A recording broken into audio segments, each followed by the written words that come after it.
ఈరోజు మళ్ళీ ఒక 3 శ్లోకాలు చెప్పాలనిపించింది. అది చెప్తున్నాను. మొదటి శ్లోకం.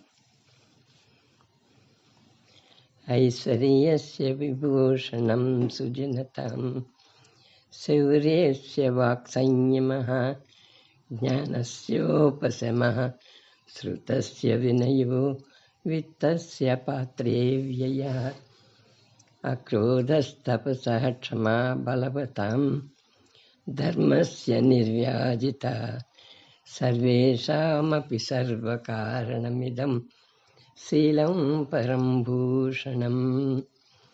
ఇందులో మనం ప్రత్యేక అర్థం చెప్పుకుంటే కానీ ఈ శ్లోకం యొక్క పరమార్థం తెలియదు మనకి.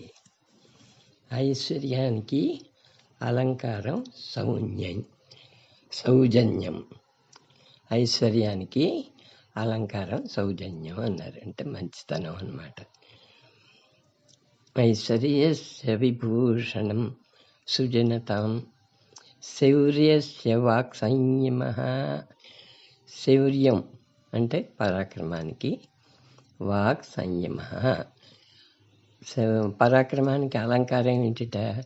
వాక్కుని నియంత్రించుకోవడం, అంటే అదుపులో పెట్టుకోవడం.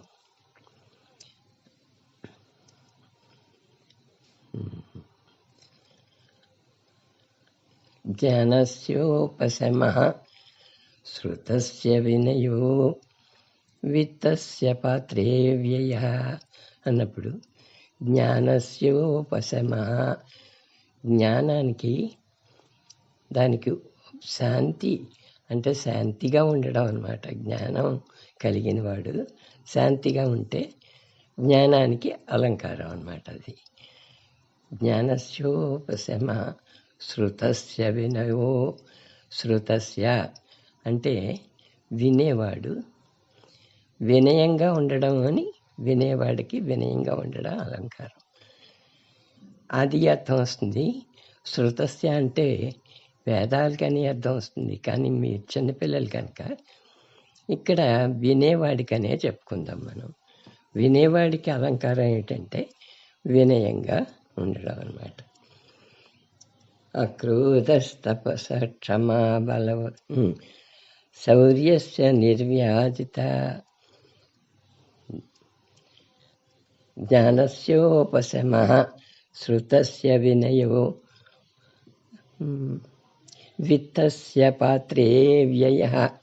విత్తస్య అంటే ధనవంతులకి, డబ్బు బాగా ఉన్న వాళ్ళకి, పాత్రే వ్యయః ఆ ఖర్చు పెట్టేటప్పుడు అది పాత్రదానం. ఆ పాత్రదానం అంటే గిన్నెలు కాదు స్వామి.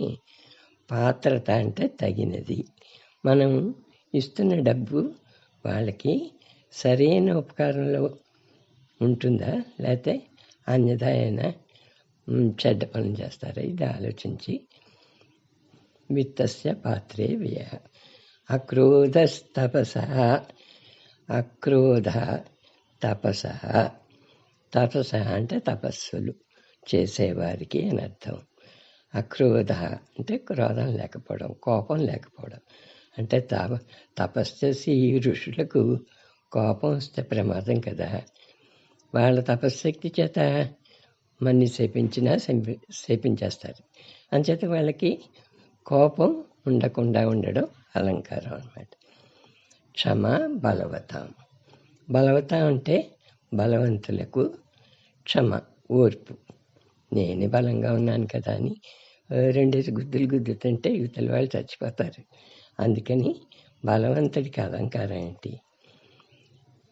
నెమ్మదిగా ఉండడం అన్నమాట.